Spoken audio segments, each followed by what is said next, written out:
Hello à toi, j'espère que tu vas bien et que tu as passé un bon week-end. Avant de démarrer l'épisode, je mets une petite page de pub. C'est pour valoriser mon travail et t'inquiète pas, ça dure pas très longtemps. On se retrouve tout de suite après. Des bisous. La question qu'on va se poser aujourd'hui, c'est pourquoi je n'arrive pas à faire confiance, que ce soit aux autres, au monde, à moi-même. En réalité, c'est une question que beaucoup de gens se posent, souvent en silence, souvent avec une pointe de honte. Comme si ne pas faire confiance naturellement, c'était un défaut de fabrication.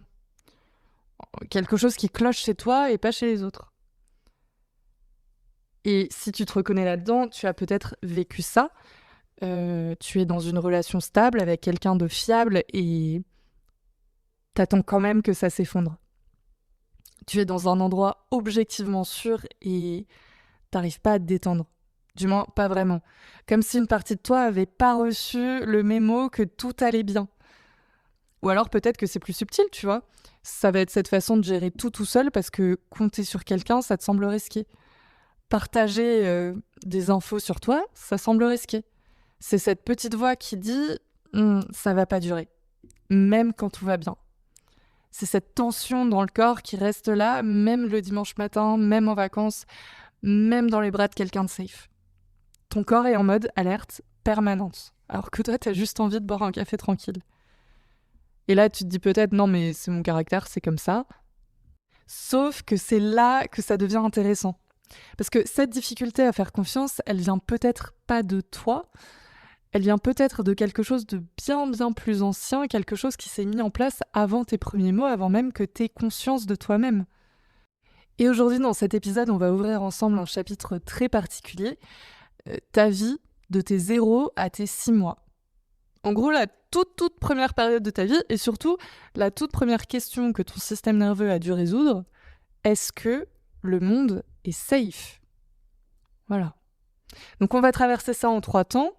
Ce que ton cerveau construisait à toute vitesse, ce qui s'est ancré quand ça s'est bien passé, et ce qui a pu se blesser. Et à chaque étape, je vais te donner des clés concrètes pour comprendre ce que tu observes en toi aujourd'hui. Et je te préviens d'emblée, tout ce qu'on va explorer, tu t'en souviens pas. Hein. Personne ne s'en souvient. Et pourtant, ton corps, lui, n'a rien oublié. Et aux parents qui m'écoutent, bienvenue aussi, j'espère que vous avez pu un peu dormir la nuit dernière. Sachez que cet épisode n'est pas là pour vous culpabiliser, c'est vraiment pour vous donner des clés, parce que quand on a des clés, on sait enfin quelle porte ouvrir.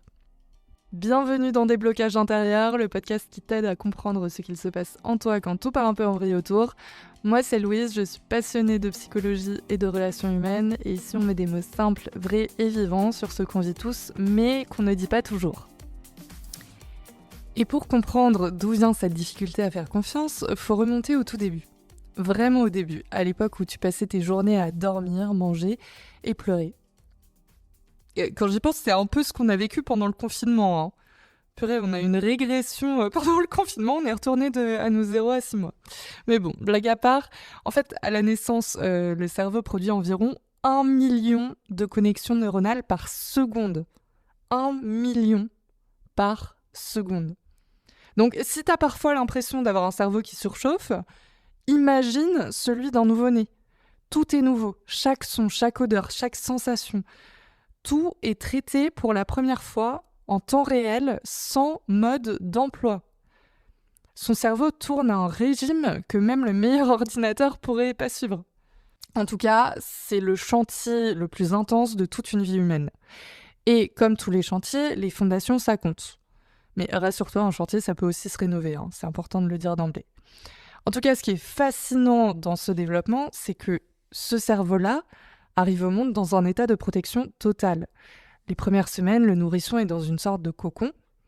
Il réagit peu à ce qui vient de l'extérieur. Son système est tourné vers l'intérieur. Réguler, survivre, trouver le confort. C'est pas de l'indifférence, c'est de la sagesse biologique.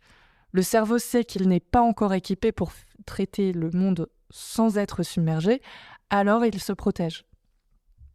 Et toi aussi, tu as peut-être des moments comme ça aujourd'hui, où tu as besoin de disparaître un peu, de te couper du monde, de rentrer dans ta bulle, de mettre ton téléphone en mode avion et de faire comme si tu n'existais plus pendant 48 heures.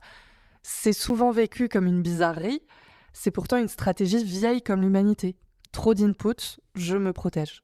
Pendant ces 6 premiers mois, ce corps-là est en train de poser une question, une seule, mais elle est fondatrice de tout ce qui vient après. Est-ce que le monde est safe ? D'une certaine façon, ton système nerveux continue de se la poser aujourd'hui en arrière-plan sans te demander ton avis. Ce qui était automatique devient intentionnel. Ce qui était inscrit dans le corps se convertit en choix. Mais est-ce que tu as vraiment tout converti en intentionnel ? Ou est-ce qu'il reste des réactions qui partent avant même que tu aies eu le temps de penser ? Tu vois, ce serrement dans la gorge quand quelqu'un s'éloigne, cette envie de fuir quand quelque chose devient trop intense, cette façon de checker ton téléphone toutes les 5 minutes pour voir si l'autre a répondu, ou au contraire de t'en foutre complètement alors que ça devrait te toucher. Parce qu'en fait, ton système nerveux ne réagit pas à la réalité. Il réagit à ce qu'il a appris que la réalité était. Et ce qu'il a appris, ça a commencé ici, dans ces premiers mois. Alors, en théorie, qu'est-ce qui est censé se construire dans ces 6 premiers mois ? Qu'est-ce qui se passe quand le logiciel est bien installé et que tout se passe bien ? Et déjà, c'est quoi bien ? Parce que bien, ça veut pas dire parfait, qu'on se le dise. Ça veut pas dire un parent toujours disponible, toujours zen, toujours au bon endroit au bon moment. Eh bien, ce parent-là, il n'existe pas. Et si quelqu'un te l'a vendu, désolé de te dire ça, mais c'est du marketing, pas de la psychologie. En fait, bien, ça veut dire suffisant, présent suffisamment, répondant suffisamment, prévisible suffisamment.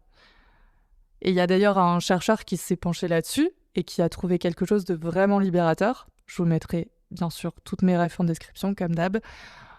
Un parent n'a besoin d'être vraiment accordé à son bébé qu'environ 30% du temps. 30%. Le reste du temps, s'il rate, s'il se décale, s'il est ailleurs, c'est pas grave. Parce que ce qui compte autant que le fait de se décaler, c'est la réparation, le retour. Le « j'avais pas vu, mais je suis là maintenant ». En réalité, le cerveau n'a pas besoin de perfection, il a besoin de retour. Ce que le bébé apprend dans ces moments de retour, c'est que la rupture n'est pas définitive, que le lien se répare. Et ça, t'en as peut-être besoin encore aujourd'hui. Tu vois, cette conviction que quand quelque chose se casse, ça peut se réparer. Que le silence n'est pas forcément une fin. Pour certains, c'est une évidence, pour d'autres, c'est le truc le plus difficile à croire. Et aux parents qui m'écoutent, 30%. Gardez ce chiffre près de vous les soirs difficiles. Alors, concrètement, qu'est-ce qui s'ancre quand ça se passe suffisamment bien ? Eh bien, il y a 3 choses. Et les 3 répondent directement à la question « Pourquoi j'arrive pas à faire confiance ?» La première, c'est ce qu'on appelle la confiance de base. En fait, quand t'étais nourrisson, ton corps hurlait. Pas par caprice, par survie. Et chaque fois que quelqu'un venait, pas toujours parfaitement, mais suffisamment, ton système nerveux enregistrait quelque chose sans le formuler, sans le penser, le monde répond. Je ne suis pas seule. C'était pas conscient, c'était pas verbal, c'était corporel. Donc c'est une information gravée avant même que tu aies les mots pour la décrire. Et à force des milliers de petits moments comme ça, il s'est construit en toi une première couche de sécurité intérieure. Celle sur laquelle tout le reste allait se poser. Et t'as peut-être des gens comme ça autour de toi, des gens ancrés qui traversent des tempêtes sans être convaincus que c'est la fin du monde, qui font confiance sans se perdre, qui arrivent à se détendre pour de vrai, pas juste en apparence. Et cette capacité-là, elle s'est construite ici, dans les 6 premiers mois, dans des milliers de petits moments où quelqu'un est venu. Et si t'arrives pas à faire confiance, même dans des relations stables, même dans des environnements objectivement sûrs, c'est peut-être que cette couche-là a été posée de façon un peu bancale. Pas parce que t'es cassé, parce que le monde autour de toi n'a pas pu répondre suffisamment. Et ça s'adresse. La phrase à garder, c'est que ton système nerveux protège, il a juste pas encore reçu le message que le contexte a changé. Et aux parents qui m'écoutent, vraiment, chaque fois que vous revenez, même fatigué, même imparfait, vous posez une brique. C'est peut-être invisible sur le moment, ça l'est pas du tout sur le système nerveux de votre enfant. La deuxième chose qui se construit, c'est ce qu'on pourrait appeler un filtre humain. Quand tu étais nourrisson, tu étais inondé d'états internes que tu ne pouvais pas gérer seul. De la détresse, de l'inconfort, de la peur, tout ça, ça arrivait brut, sans forme, sans fond. Et ce que faisait l'adulte autour de toi, quand ça se passait bien, c'était recevoir cet état, le digérer et te le rendre sous forme supportable, par le contact, par la voix, par la présence, pas avec des mots, t'avais pas encore accès aux mots, mais avec le corps, avec la régulation. Et progressivement, ton cerveau a commencé à enregistrer quelque chose d'essentiel. Les émotions sont supportables. Elles arrivent et elles passent. On peut traverser ça sans être détruit. C'est ce qu'on appelle la co-régulation. C'est le précurseur de toute autorégulation future. Autrement dit, avant d'apprendre à te calmer toi-même, quelqu'un devait se calmer avec toi. Et si personne n'était là pour faire ça, ou si la personne était elle-même débordée, ton cerveau a appris autre chose. Soit il fallait crier très fort pour être entendu, soit il valait mieux ne plus rien ressentir du tout. Une émotion qui prend toute la place, c'est souvent une émotion qui a appris qu'elle devait crier pour exister. Et si le volume de tes émotions semble déréglé, que tu passes de 0 à 100 sans comprendre pourquoi, ou qu'au contraire, t'es comme anesthésié face à des choses qui devraient te toucher, c'est une information, pas un défaut de personnalité. Et la bonne nouvelle, c'est que la co-régulation, ça marche encore à l'âge adulte. Appeler quelqu'un quand t'es submergé, pas forcément pour parler du problème, juste pour ne pas être seul dans l'état. C'est pas de la dépendance, c'est de la biologie. Donc la prochaine fois que tu hésites à appeler quelqu'un parce que tu te sens submergé, que tu te dis ouais je vais être trop, de toute façon j'ai besoin de personne, co-régulation, vraiment. Et aux parents qui m'écoutent, s'il y a une seule chose à retenir, c'est pas d'éviter les émotions de votre enfant, c'est d'être là quand elles arrivent. Vous lui apprenez pas à ne pas pleurer, vous lui apprenez qu'il ne pleure pas seul. Et ça change tout. La troisième chose qui se construit dans les premiers mois, c'est ton premier dialogue avec le monde. Quand tu étais nourrisson, tu observais déjà, tu reconnaissais certaines voix, certaines odeurs, certains visages, tu émettais des signaux, pleurs, sourires, regards, et tu attendais. Est-ce que ça produisait une réponse ? Est-ce que quelqu'un réagissait ? C'était un peu ton premier dialogue, et ce dialogue posait les toutes premières briques d'une question fondamentale. Est-ce que l'autre est fiable ? Est-ce que je peux compter sur lui ? Et tu te la poses encore aujourd'hui. Dans le temps que tu mets à faire confiance, dans ce que tu ressens quand quelqu'un tarde à répondre à un message, et t'as déjà écrit 3 versions de messages de relance dans ta tête, ou à l'inverse, dans cette façon de t'en foutre complètement alors que quelqu'un tient à toi. Ce que ton cerveau a appris avant les mots, il continue de l'appliquer sans te demander ton avis. Donc la prochaine fois que ça monte, pose-toi juste cette question. Est-ce que je rejoue quelque chose d'aujourd'hui ou quelque chose de beaucoup plus ancien ? J'aimerais être claire avant d'aller plus loin. Ce qu'on va traverser maintenant, c'est pas un catalogue de mauvais parents. C'est pas une liste de fautes. La plupart du temps, les adultes qui n'ont pas pu répondre suffisamment faisaient ce qu'ils pouvaient avec ce qu'ils avaient, avec leurs propres blessures, leur propre épuisement, leur propre histoire non digérée. Donc l'explication, c'est pas l'absolution, mais c'est le début de la compréhension. Quand le filtre est absent ou débordé, le logiciel s'installe autrement. Et là, 2 stratégies de survie apparaissent. Soit tu apprends à te construire une façade, à sourire quand ça va pas, à pas déranger, à être ce que l'autre a besoin que tu sois. Donc c'est brillant comme stratégie, vraiment. Sauf qu'à un moment, t'arrives plus à savoir ce qui t'est vraiment en dessous. Cette impression de jouer un rôle permanent, d'être épuisé sans comprendre pourquoi. Parce que maintenir une façade, ça prend une énergie folle. Soit tu apprends à anesthésier, à te couper de ce que tu ressens, parce que si personne n'est là pour t'aider à traverser, autant ne plus ressentir. À l'âge adulte, ça ressemble à ce vide intérieur qu'on comble avec du bruit, du mouvement, des écrans, de l'activité, à cette sensation de regarder ta propre vie un peu depuis l'extérieur, comme si tu étais spectateur de toi-même. Et ces 2 stratégies ont été intelligentes. Elles t'ont protégée quand t'avais pas d'autre choix. Elles méritent pas d'être jugées, elles méritent d'être comprises.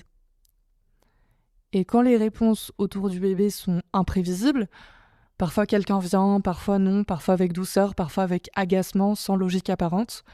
Le système nerveux tire la seule conclusion disponible: le monde est imprévisible, je ne peux pas compter sur lui. Et deux stratégies s'installent dans le logiciel. Certains bébés vont hurler plus fort, escalader l'intensité pour maximiser les chances que quelqu'un vienne. À l'âge adulte, ça ressemble à cette façon de maintenir le lien à tout prix, de pas pouvoir se détendre même quand la relation est stable, de tester sans arrêt si l'autre est vraiment là, consciemment ou pas. D'autres vont faire l'inverse. Se replier, couper le signal. Et à l'âge adulte, ça ressemble à cette autonomie de façade, cette façon de jamais vraiment demander, de gérer seul, même quand on est à bout, parce que demander, ça n'a jamais vraiment servi à rien.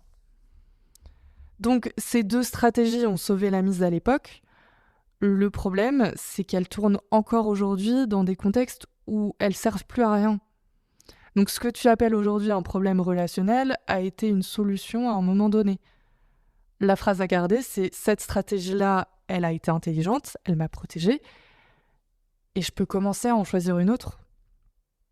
Parce qu'en fait, tout ça, là, la façade, l'anesthésie, l'hypervigilance, ça s'inscrit aussi dans le corps. Parce que quand un nourrisson est en détresse chronique, son cerveau se construit dans un bain de cortisol, l'hormone du stress. Et un cerveau qui se construit dans ce contexte, il se construit différemment. Le système d'alarme devient hyperactif, le logiciel s'installe en mode survie permanente. Et à l'âge adulte, ça ressemble à ce corps qui reste tendu même au repos, à cette fatigue chronique de fond, à cette incapacité à vraiment lâcher comme si le calme était suspect. Et surtout à cette difficulté à faire confiance. Pas parce que t'es méfiant par nature, parce que ton logiciel a été installé dans un contexte où la méfiance était la réponse la plus intelligente. Si ton corps est souvent tendu, la mâchoire, les épaules, le ventre, commence juste par nommer. Là, maintenant, mon corps est en mode survie. Nommer, c'est déjà créer une distance entre toi et la réaction. Et ça, c'est le début du choix. Et il y a un truc important à comprendre aussi, c'est que ces mécanismes-là, ils n'existent pas dans un vide. Ils vivent dans une époque. Et notre époque, elle est particulièrement bien foutue pour activer tout ça. Parce qu'on vit dans un monde où tout va très vite, où on est stimulé en permanence avec les notifications, les réseaux, les actualités en continu qui sont anxiogènes là, où les relations bougent plus vite qu'avant, où un silence de 2 heures sur WhatsApp peut déclencher un scénario catastrophe complet dans ta tête, alors qu'en fait, l'autre est juste en réunion. Dans un monde comme ça, un système nerveux déjà sensible, déjà câblé pour surveiller, a encore plus de raisons de s'activer, et encore plus de signaux à interpréter. Encore plus de menaces potentielles à surveiller. Et en parallèle, on a grandi avec une idée très forte qu'on devrait être rationnel, contrôlé, stable, que les émotions, c'est bien, mais par contre, attention, faut pas que ça déborde. Faut gérer, sauf que le cerveau humain, il est émotionnel avant d'être rationnel, et il réagit avant de réfléchir. Donc, ton cerveau va ressentir avant de comprendre. Donc forcément, il y a un décalage. Il y a un décalage entre ce que tu ressens et ce que tu penses que tu devrais ressentir. Et ce décalage, il crée la honte. T'es pas trop, ton logiciel tourne juste dans un environnement pour lequel il n'a pas été optimisé. En tout cas, tout ce qu'on vient de traverser, cette méfiance de fond, ces stratégies relationnelles, le corps tendu, le volume des émotions déréglées, tout ça a commencé avant tes premiers mots, avant ta première pensée consciente. C'est pour ça que ça semble si profond, si difficile à expliquer, si peu lié à ce que tu vis objectivement aujourd'hui. Parce que c'est pas une conviction intellectuelle, c'est un logiciel qui tourne en fond. Et voilà ce que je veux que tu retiennes. Le logiciel peut être mis à jour. Pas réinstallé, pas effacé, mis à jour. Par de nouvelles expériences, de nouvelles réponses à la vieille question, un lien qui répare là où un autre a blessé, un corps qui apprend progressivement que le calme est safe.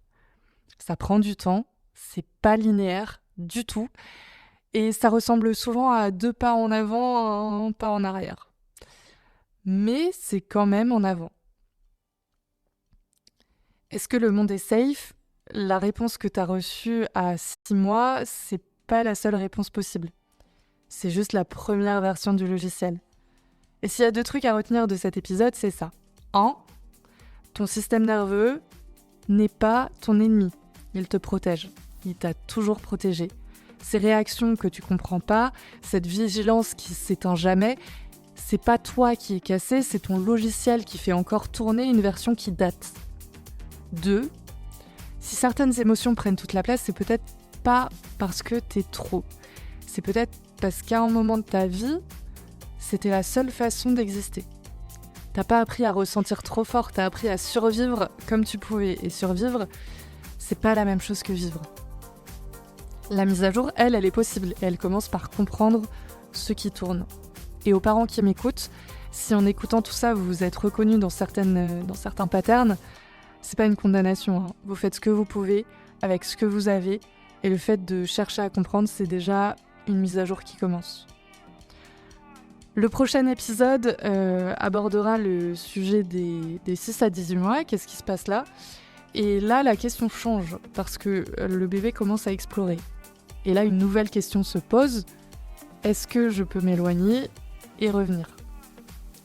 N'hésite pas, en tout cas, à partager cet épisode à quelqu'un qui en a besoin s'il t'a plu. Merci beaucoup d'avoir écouté, merci d'être avec moi.